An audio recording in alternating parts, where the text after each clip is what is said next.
What's up, everybody? Welcome back to another episode on Keeping It Real with Credit.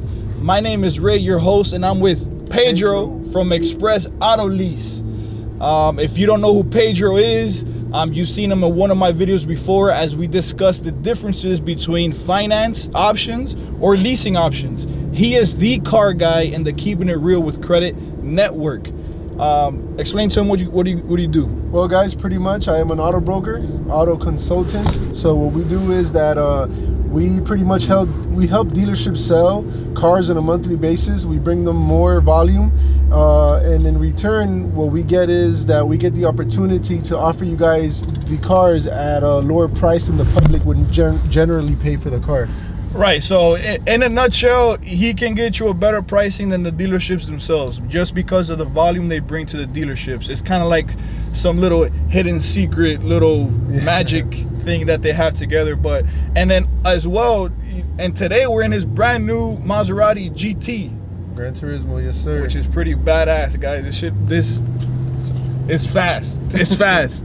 And it sounds awesome. Yeah, that's the best thing to sound. The sound is amazing. Yeah, man. So I know he's been busy or whatnot, so I was able to kind of bring him along and convince him to do another video to help you guys out. I know some of you guys just got your tax returns, and it's now the time and season where you guys are considering to go ahead and buy your brand new car. So whether it's gonna be your first car, you're gonna trade in the car you currently have, these are definitely the first steps or something you consider so you can get the best possible rates either on your second, third, or fourth car or your first car. Exactly. So so pretty much we wanted to touch base on what you guys should do if you guys are trading in a car before going to the dealership. So I was speaking to Ray about a situation I had with a customer who had a trade-in. The person went to the dealer appraised their car, told them they were giving them more money for their car than they were actually giving them on the new lease that they were getting. And yeah, they pretty much got screwed, and they called me 2 or 3 days later trying to see if I could have offered them a better deal because I had gotten one of their family members a car, and I could have, but it's already too late. But for any of you guys that are currently trying to trade in a vehicle, before you guys step foot in the dealership, please take it to CarMax, get the car appraised there. CarMax, generally speaking, they offer more money on appraisals than the dealerships actually do. Remember that CarMax, their business is to sell used cars. So it's to their advantage to buy cars, to have more inventory in their lot, right? So as opposed to a new car dealership, their main focus is pretty much selling new cars. Right. And the coolest thing is that something in the pipeline, or I think you was the one that told me that they're actually in collaboration with Kelley Blue Book.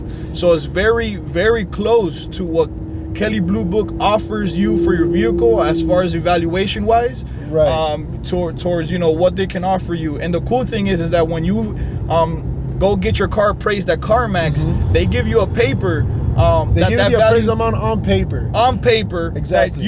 That's good for 7 days, and you can use that as leverage when it comes to negotiating to other dealerships. So I know Pedro, and even when I get my cars from Pedro, I actually do that always. Before I hit up Pedro, I already know I'm going to CarMax, get the appraisal, and send it over to him and see what we can do. Exactly. So as a matter of fact, I also have a couple of guys who are wholesale purchasers for vehicles. So cool. Sometimes if CarMax maybe doesn't give us enough of what we need, I also send these guys the VIN numbers, the pictures of the vehicles that my customers are trying to sell, and sometimes they can actually be CarMax as well. So if you guys are interested in doing business in the future, maybe that's another way I can help you get more money for your car. Right. In turn, the more money you get for your car, the less negative you're going to be, which means that your monthly payments on the new car are going to be less. Right. And the cool thing is that his company, or what he does, services nationwide. So no matter where you're at in the US,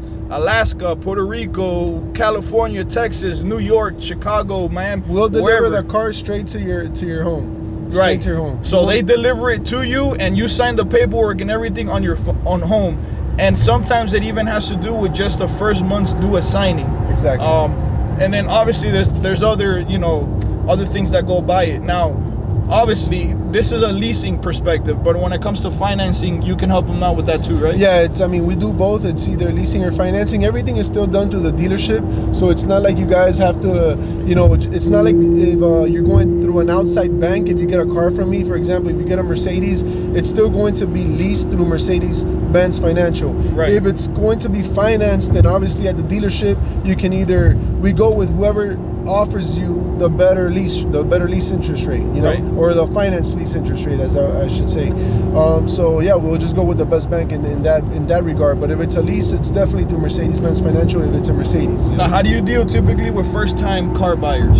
So typically a first-time car buyer, if you're looking to get a luxury brand car, you're definitely going to either have to put money down, or you're going to have to find a co-signer with strong credit who has credit history as far as leasing or financing a car to serve you as a co-signer, excuse me, so you can get approved. With that being said, the non-luxury brands tend to be a little more flexible. So usually when I have a customer who's a first-time car buyer, maybe they just have a few credit cards and they've never leased or financed a vehicle under their credit, I go with Honda because I have a really good relationship with Honda, and they tend to be a little more lenient than other brands for a first-time buyer. For a first-time buyer, exactly. Usually they request a little less money down whenever I've done my deals, and it's just a little bit easier to get you a better deal for a first-time buyer.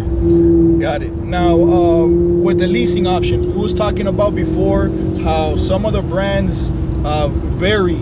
How do like the leasing offers or deals work? Because I know sometimes you mentioned that some months Lexus may have a cool deal, exactly, or this month Nissan, and then this month Lexus has a horrible package. Right. So the lease rates change on a monthly basis. On the first of every month, the manufacturers send us at the dealerships the new lease rates for each specific month. So maybe sometimes they come out with an extra rebate. Let's say for a Lexus IS, they might come out with a $1,200 rebate that wasn't available the previous month, and maybe the money factor dropped 30 points.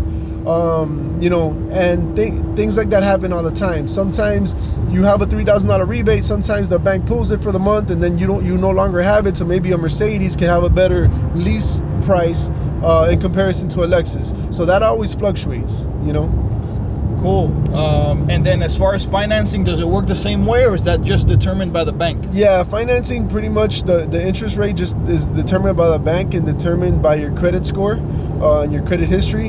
But the only thing that does change would be, I guess, the rebates that the bank is actually offering on a finance. Now let's talk about obviously upgrading in vehicle. Okay. I know you was explaining to me your story when it came to getting this Maserati GT compared to what you had before as an A7. So obviously the payments from the Audi A7 to the I was gonna say Ford GT, Maserati GT is a significant jump in monthly payments, right? Right. So what kind of steps, and I know you got good credit, but what did the bank ask you for? Because in a lot of cases, some people think that even if you have an 850 credit score, that doesn't mean that you're gonna get approved for this car right away. Exactly. What do the banks want to see? Well, when it's an expensive car like this car is $150,000. So when it's an expensive car like this, even though you're leasing and you're not actually like financing the whole $150,000 amount, right? The bank still wants to see, first of all, that you have a good source of income. That you can actually pay for the car. Right. But something else that people are surprised to find out is that you have to kind of work your way up. You just can't go from $800 payments to $1,500 payments, because it's almost double. The bank is pretty much, the way they see it is, you kind of have to work your way up, So if you have a $500 payment, maybe you can jump up to like a $700 payment, maybe $800. But it's not like you're gonna go from a $500 payment to a $1,500 payment. Yeah. They're gonna ask for proof of income, and sometimes even if you're, like Ray was saying, even if your credit score is in the 800s, they might say, listen, this is too much car for you at the moment. You have to kind of like get another car cheaper to work your way up to that comparable payment. So if you're an individual that's paying, let's say, $300 a month, a monthly payment, you may be able to get easily approved for something that may be $400 or $500 monthly payment. Maybe even $600. But definitely it's not going to happen where you're going to get an $800 payment. Right. You could get it. What happens is the bank is going to cap you to an amount that they feel comfortable that you can pay with based on your your credit history and your salary. You know, so they might, at that point they might ask, okay, well, you know what, we want to ask for $3,000 because we don't think that the customer can pay $600, but he can pay $500. So with $3,000 down, you're bringing your payments approximately $90 a month, and maybe it sounds weird, but that's really the way it works. You know, right. I had a guy that exact thing happened to him. I think the payments are coming out to like $625, and they capped them at like $490 a month. So he had to put that money down up front to get to that $490 payment in order for him to get approved for the car. And that's what he did. In those cases, a lot of people, are told don't give money down when you're leasing a car.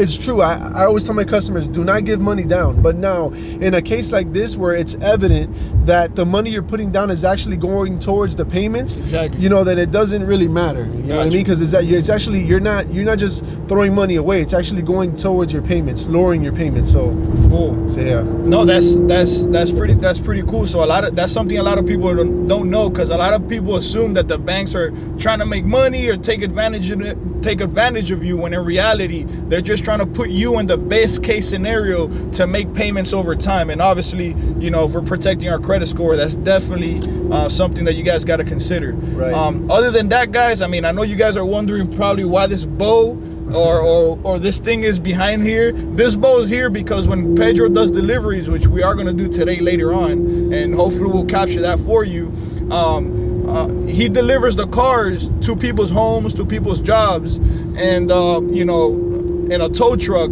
obviously the dealership brings it and he puts this bows and take pictures, kind of like what you're seeing over here. So Pedro, as you see here, has delivered hundreds of cars, from anything from Hondas to Porsches, even Lamborghinis and such, and stuff like that. So let us know what you think about this video. This is something that obviously we'd love to continue providing this inside information to you guys, to give you the best possible outcome when it comes to buying your next car. And in this case, we can continue to do these videos and other vehicles. So let us know in the comments below your experience when it comes to leasing or financing.